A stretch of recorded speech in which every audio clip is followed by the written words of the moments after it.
gutes Leben für alle zu gewährleisten.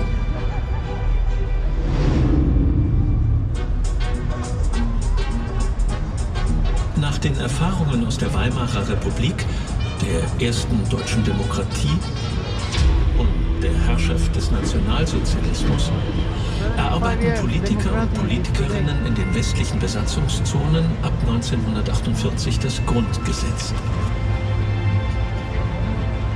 Die Erfahrungen aus der Diktatur prägen die Debatten.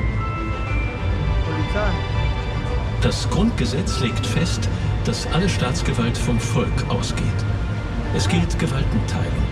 Gericht und Medien sollen unabhängig sein. Der Deutsche Bundestag wird alle 4 Jahre gewählt. Im Parlament ringen die Abgeordneten um einen bestmöglichen Kompromiss.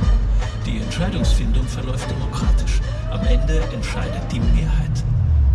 Was ein politisches System als Demokratie qualifiziert, ist nicht die Existenz einer Regierung, sondern die Existenz eines Parlaments und seine gefestigte Rolle im Verfassungsgefüge wie in der politischen Realität. Hier schlägt das Herz der Demokratie oder es schlägt nicht. Das Parlament ist im Übrigen nicht Vollzugsorgan der Bundesregierung, sondern umgekehrt sein Auftraggeber.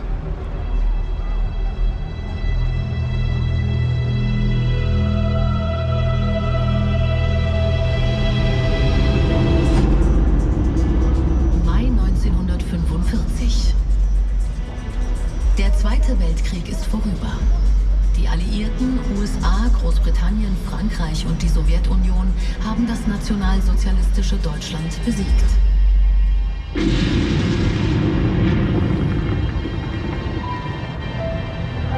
Der 8. Mai ist ein Tag der Befreiung, insbesondere für alle, die unter der NS-Herrschaft gelitten haben. Das Land liegt in Trümmern und hat keine Regierung mehr. Die Alliierten teilen Deutschland in 4 Besatzungszonen auf.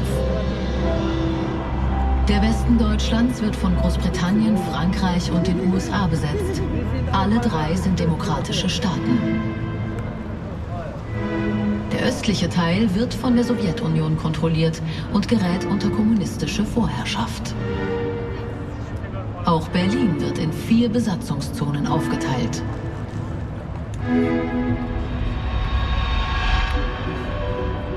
Die Kriegsallianz gegen das nationalsozialistische Deutschland bricht schon bald wieder auseinander. Am 5. Juni 1947 kündigen die USA mit dem Marshallplan ein Wiederaufbauprogramm für Europa an. Die Sowjetunion empfindet das als Bedrohung für ihren Einflussbereich und lehnt den Plan ab. Ein Jahr später, am 20. Juni 1948, wird in den 3 westlich besetzten Zonen die D-Mark eingeführt. 4 Tage später kommt das neue Geld auch nach West-Berlin. Die Sowjetunion reagiert mit einer Blockade.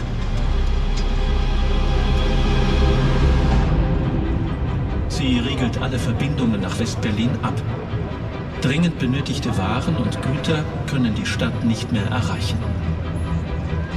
Als Antwort errichten die Westalliierten eine Luftbrücke, die insgesamt 11 Monate dauert. In dieser Zeit wird West-Berlin nur aus der Luft versorgt. Außer Lebensmitteln ist Kohle das wichtigste Versorgungsgut für Berlin. Mit der Verschärfung der Berliner Krise wurde das Einfliegen von Kohle durch die Westmächte verstärkt durchgeführt. Der Berliner Bürgermeister Ernst Reuter hält vor dem Reichstagsgebäude eine dramatische Rede. Ihr Völker der Welt, ihr Völker in Amerika, in England, in Frankreich, in Italien, schaut auf diese Stadt und erkennt, dass ihr diese Stadt und dieses Volk nicht preisgeben dürft, nicht preisgeben könnt. Das Zerwürfnis zwischen den Alliierten verhindert gesamtdeutsche Wahlen. Die USA und Großbritannien beschließen, einen westdeutschen Teilstaat zu gründen. Im September 1948 trifft sich der Parlamentarische Rat in Bonn zur Erarbeitung einer neuen Verfassung. Die Väter und Mütter des Grundgesetzes beraten insgesamt 8 Monate, darunter CDU-Abgeordnete wie Helene Weber und Konrad Adenauer sowie Elisabeth Selbert und Carlo Schmidt von der SPD. Die Anteilnahme der Bevölkerung in den westlichen Besatzungszonen ist groß. Viele der Zuschriften beschäftigen sich mit der Frage, wie die Flagge des neuen deutschen Bundesstaates aussehen soll. Hier der Entwurf eines 13-jährigen Mädchens. Ein Fahnenausschuss berät über die verschiedenen Vorschläge. Die alten Bundesfarben von 1848, Schwarz-Rot-Gold, sind in vielen Eingaben zu finden. Für die Form der Flagge liegen die verschiedensten Anregungen vor. Manche stilvoll, manche gewagt und bizarr. Am 8. Mai 1949 wird ein Bundesgrundgesetz beschlossen. Ein historischer Schritt für die Souveränität und die Demokratie in Westdeutschland.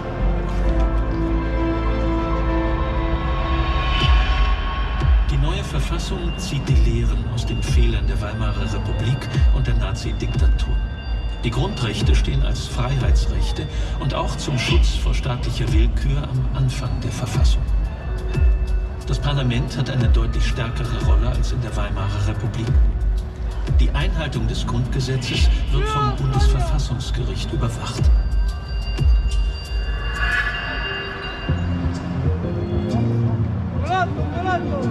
Am 23. Mai 1949 wird das Grundgesetz unterzeichnet. Es ist zugleich die Geburtsstunde der Bundesrepublik Deutschland. Am 7. September 1949 tritt der erste Deutsche Bundestag zusammen.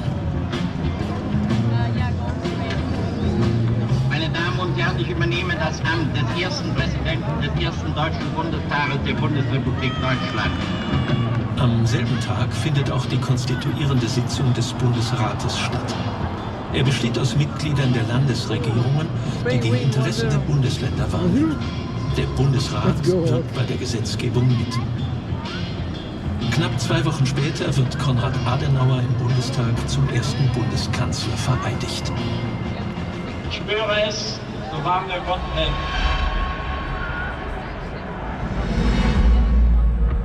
Unter dem Druck der Sowjetunion entsteht im Osten Deutschlands als Zwangsvereinigung aus KPD und SPD eine neue Partei, die SED, die Sozialistische Einheitspartei Deutschlands.